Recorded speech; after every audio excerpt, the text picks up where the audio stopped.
Hey there, cinema lovers. This is the Cinema Maven, the ultimate cinema lover. Welcome to the first episode and review. Tell me something, my friend. You ever dance with the devil in the pale moonlight? I always ask that of all my prey. I just like the sound of it. So for my first review, I'm going to review my favorite action movie and favorite superhero movie of all time, and that is Tim Burton's Batman, 1989. I love Batman so much, man. I mean, this is the best Batman movie ever. I mean, I've got it on Blu-ray. I've got it on DVD. I've got the action figures. I even have candy containers from back in the day when the movie came out. I've got Batman comics, so many Batman comics, I don't know what to do with them. I even have them on VHS still. That's right. I collect VHS tapes aside from DVD and Blu-rays. I've got an open copy, and I've got a sealed copy, and its original sealing. There's the price right there. Tim Burton, the gothic genius director who brought us films like The Nightmare Before Christmas, Mars Attacks, Beetlejuice, and Edward Scissorhands. The timing was perfect for this movie to come out, since not only because the comics went back to its dark roots, but the graphic novel Batman The Dark Knight Returns had come out. Everyone wanted a dark and gritty Batman movie. Now, when this movie was announced, a dark and gritty Batman movie, everybody flipped out. Everybody was really excited to see this movie. And everybody was really into the concept of Jack Nicholson playing the Joker, which of course, you can't blame them. I mean, look at him and look at the comic. He is the Joker, so, he pretty much played himself. However, everybody wasn't into the concept of Michael Keaton playing Batman, though. Simply because, well, he was known for some of the comedies he had done, because he had done films like, Mr. Mom and then Beetlejuice, and so everybody just saw him as this comedian, and everybody thought that if he was in this film, it was going to ruin it, because we can't have another comedic Batman movie. It's got to go back to its dark roots. So everybody wasn't into that. In fact, people even made petitions, for people to sign to get him out of the film. Just crazy, crazy stuff. And then the movie came out, and he blew it out of the water completely. How wrong everybody was. I'm telling you, Batmania was everywhere. Everyone had Bat fever. You couldn't walk a block without seeing someone wearing a Batman t-shirt or Joker t-shirt. There was Batman fever for toys, aside from shirts, socks, boxers, posters, etc. There was Batman fever so much that people would break into poster displays at bus stops stealing the posters. There was Batman fever so much that people would buy tickets to a movie that had the Batman trailer before that movie started just to watch the Batman trailer, and then they would just leave. When it came out, the streets were filled wherever there was a movie theater. Every showtime was sold out every day that whole summer until it left the theaters. The movie was even still in theaters after it came out on VHS, and people still were going to see it even though they owned it. The movie made $411.3 million that summer of '89. Starring Michael Keaton as Bruce Wayne, aka Batman, Kim Basinger as Vicky Vale, and the iconic legend himself, Mr. Jack Nicholson as Jack Napier, aka the Joker. One of the things I really love about this movie is that we start right into the action, right into the night of Gotham City. I mean, you see the look of everything and you feel like it's Gotham City. They really nailed the look of the comic book Gotham City. We start off with this husband and wife with their son, who are obviously tourists on vacation in Gotham City. Don't understand why you would have a vacation at a place called Gotham City to begin with your family, but, whatever. Whatever floats your boat. They make a moron move by cutting through an alleyway, and then these two robbers knock the husband out, holding the wife and son at gunpoint, telling them not to scream, while the other robber grabs the husband's wallet and run off. And then we have our first glorious reveal of the Dark Knight himself sneak up and proceed to strike fear in both of these guys.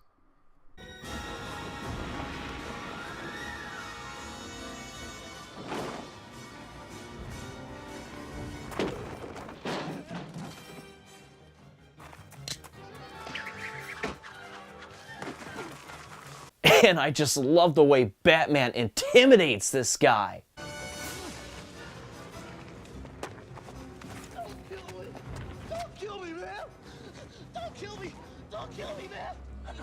kill you. I want you to do me a favor. I want you to tell all your friends about me. What are you? I'm Batman. One more time. I'm Batman.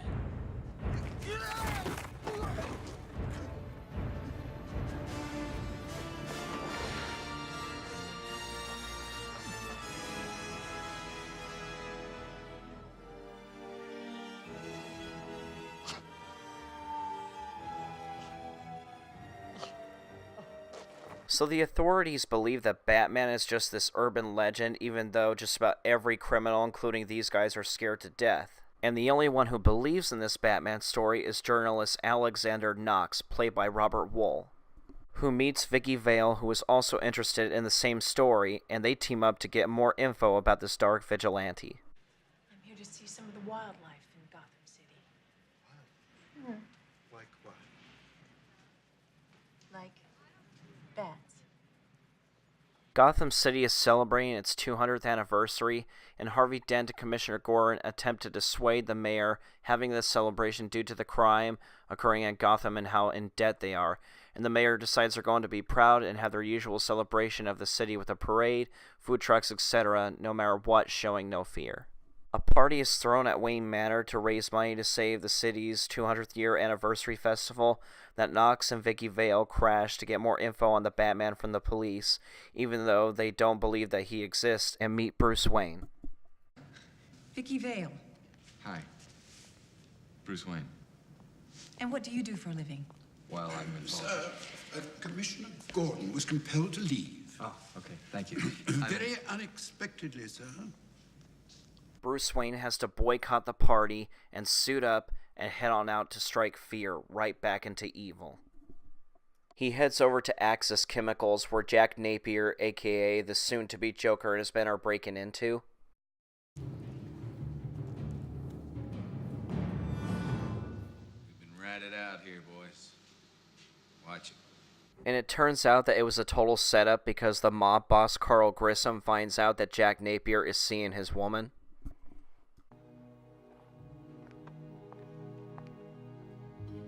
A huge showdown goes down with the police, then Batman shows up taking care of Jack's men.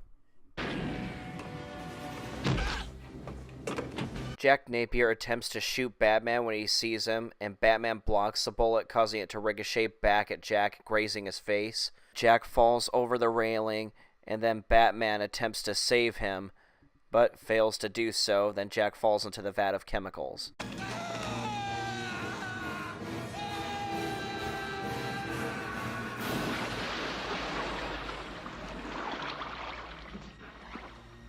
The police come to find that Batman is an entity and is not some urban legend.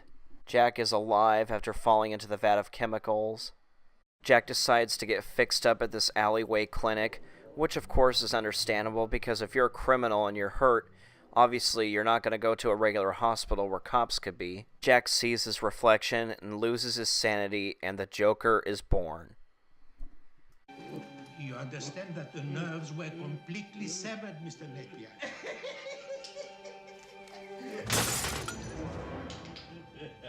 You see what I have to work with here.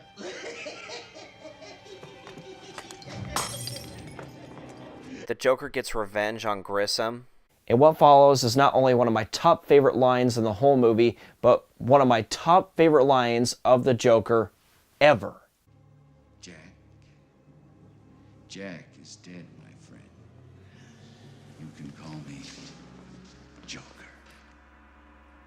And as you can see, I'm a lot happier. The Joker kills Grissom and takes over his empire and holds the city by chemically altering hygiene products such as deodorant, hairspray, face wash, etc., which causes those products to make the citizens of Gotham laugh to death, leaving them with a hideous grin. Bruce finds out that Jack Napier is still alive and is now the Joker after an attack on the city by the Joker and his men. The Joker discovers Vicky Vale and becomes obsessed with her. Stop the press. Who is that? That's Vicky Vale. She's the photographer who's working with Knox. That girl has style. She's dating some guy named Wayne. She's about to trade up. Bruce. Hi. It's Vicky. I'm sorry, but I'm going to be 10 minutes late to the museum, okay? Alfred informs Bruce that Vicky's going to be late at meeting him at the museum. Bruce realizes that something is wrong because they didn't set up a date. It turns out that the Joker set up the whole thing so that not only he could run off with Vicky Vale, but also so that he could take out Batman. Because he doesn't like all the publicity that Batman gets because he wants the city to know about him and be in fear because of the plans he has. I have given a name to my pain, mysterious figure and it who is seems Batman. to appear and disappear at will. The Joker attempts to spray Vicky with acid from his squirt flower to make her scarred like him. She splashes water in his face, and what follows is my favorite scene through the whole entire thing.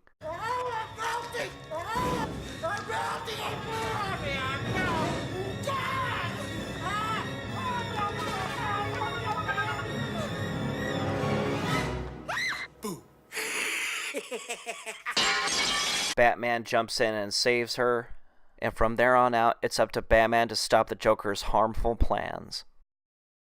Now, most people enjoy this movie and support it. However, there are a lot of people also that don't like it, and they pretty much have ridiculous point of views when it comes to this movie. And I would like to share those point of views, exposing them, and giving those people a sense of reality. Point one is that he can't turn or lift his head in that bat suit. It's not entirely flexible. If he has to look to the left, for example, he has to turn entirely in that direction. Well, here's what you need to understand. Hollywood has gotten better and better and better at making outfits. Do you really think that they've always been on top of their game when it comes to doing that? Do you really think it's always been perfect? No. Hollywood still learns and still gets better and better. It's never going to be perfect. Another complaint is that you can tell some explosion scenes, etc., are models. Well, what you need to understand is that sometimes blowing up an actual building can be too expensive at times. That's why sometimes they build models. Another complaint is that the Batmobile uses machine guns, and at one point a bomb is dropped from the tire of the Batmobile, blowing the Joker's men sky high along with Axis chemicals, because Batman doesn't kill. Well, to be honest with you, back when Batman first came out back in 1939, and the first few issues, Batman did kill. But that's one of the things that Tim Burton wanted for this Batman movie. As a director, you got to do your own thing with a movie. You got to add your own elements, especially when you're doing a comic book movie. You stay mostly true to the comic, but you also add your own elements. I mean, check this out. Here's a few examples. I mean, he did some crazy stuff. But creator of Batman, Bob Kane, and DC Comics decided to, after a while, not have him do that. So really, that's what this Batman movie was based on, was about Batman first coming around and finding out where he stands as a hero. You know, I should also note that this movie was also based on the graphic novel The Dark Knight Returns and Batman the Killing Joke. Point 4, and I'm with everybody on this one, is that Alfred lets Vicky into the Batcave. I know he meant well, but he should have gotten fired for that. Alfred never would have done that in the comics.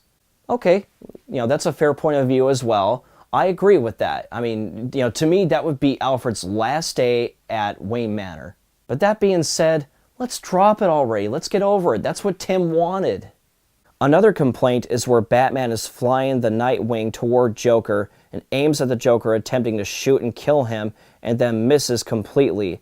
Then Joker pulls out a long gun from his pants and makes Batman crash with one perfect shot. Okay, this to me is a very ridiculous complaint, just because, a lot of people say that they're true Batman fans when they watch this film, those that don't like this film.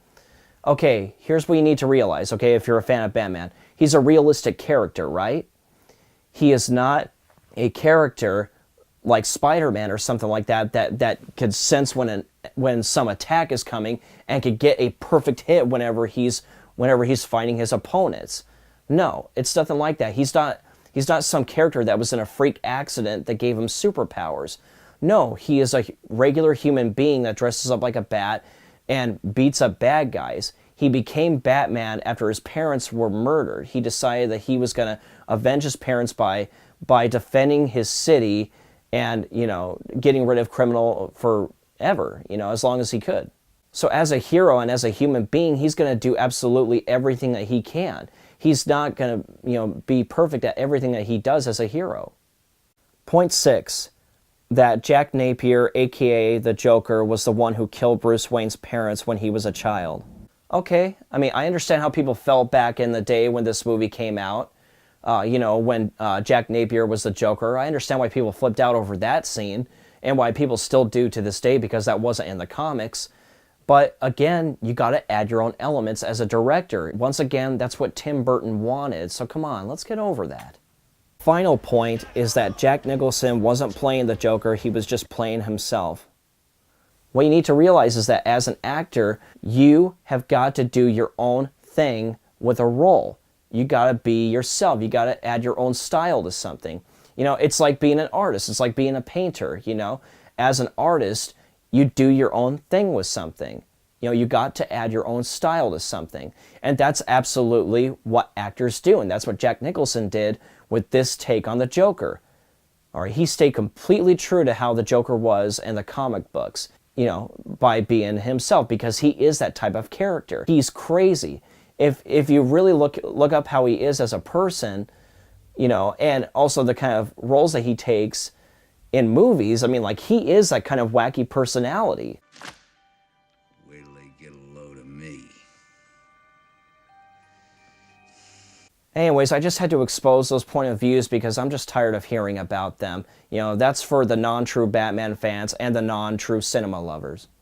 The bottom line is, if you want a comic book movie that really feels like a Batman movie, then this film is for you.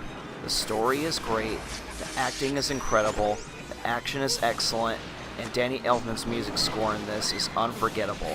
Everything you could ever want from a comic book movie. So you should totally buy it. It's phenomenal, so you must check it out. You will have no regrets, guaranteed.